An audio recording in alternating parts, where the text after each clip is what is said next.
Hi folks, it's Andy and welcome to the Kendo Show. Today we're going to be talking about how to improve your Kote strikes or your Kote WAZA.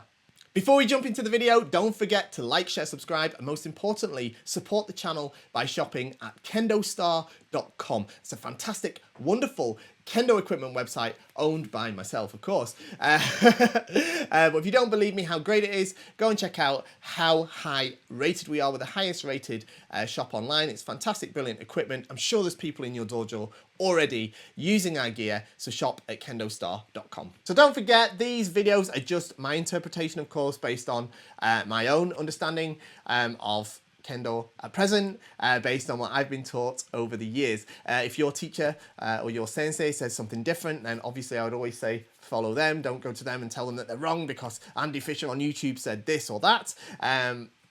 Follow what your sensei says, okay? You don't have to do it the way I'm saying. This is just my interpretation. So with that said, let's get into the video.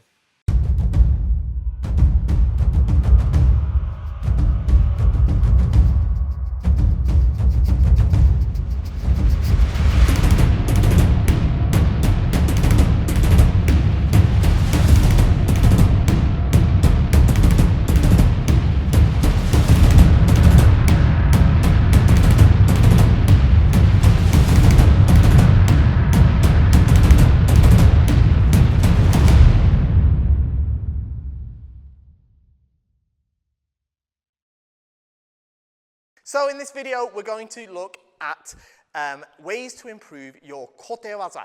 I'm here with my wife Miyuki, who's going to help us demonstrate some different things you can do to improve your Kote attacks. Okay, so for your Kote uchi, a couple of things you have to consider. One is the distance from which you're striking, okay? We can reach Kote from a further distance away, okay, because it's a closer target to us. But we still have to judge what is the correct distance to make our strike, especially in a realistic situation. We're usually taught, as I said, to make the strike from further away because the kote is closer. And in Kihon, that's certainly correct. The advantages of this, of course, is that you don't have to get closer than you need to your opponent. And I don't need to swing the shinai as high to get my strike, over her shinai to get the route to kote. Okay, I only have to lift here, okay, and if she opens kote for me, I can make my strike.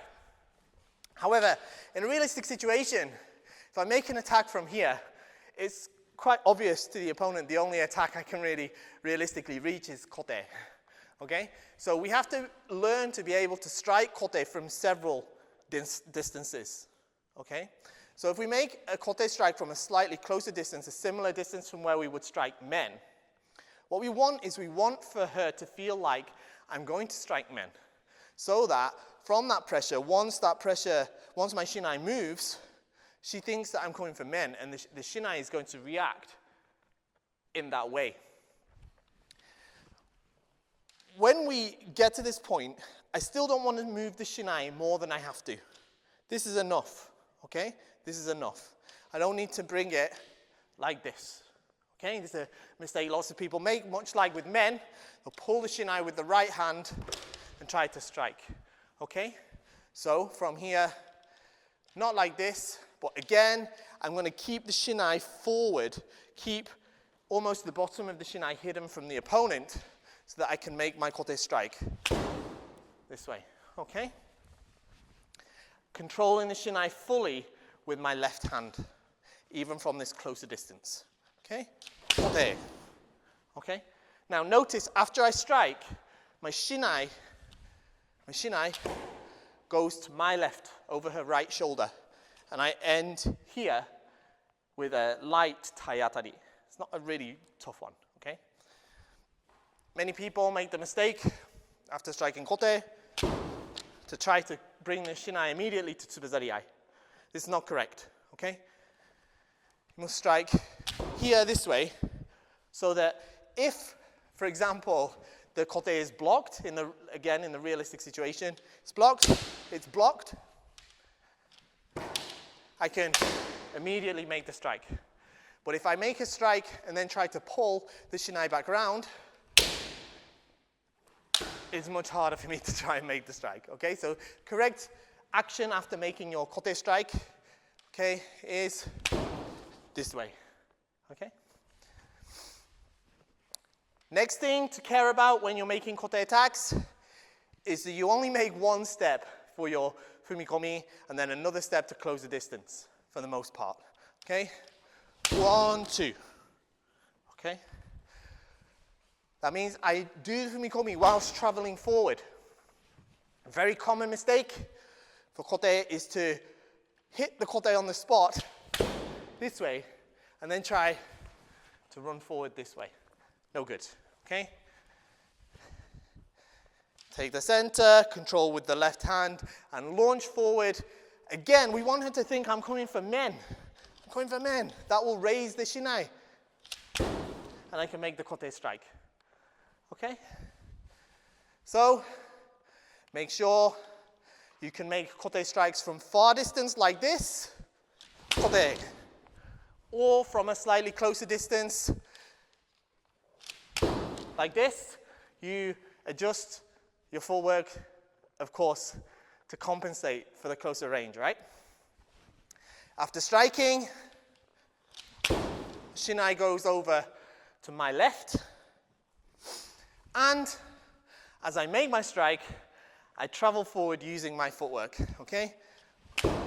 My fumikomi brings me forward, and I'm not just hitting on the spot and moving forward this way, okay? So one more time, I judge my distance. I'm going to go for a closer one because I wanted to think I'm coming for men. I'm going to keep my shinai down, and I'm going to launch myself forward with my fumikomi. Kote. My shinai goes to the left. Okay? After striking, one bonus point, stay here at taiatari. Then return to your distance with your kamae this way. Don't do this way. Kote. Like this. This is a bad habit to practice. Okay? Obviously, after striking here, I can easily receive the return strike, okay? So even in your basic kihon, we know they're not going to strike us, but it's a good habit to get into practicing zanshin even in this situation, okay?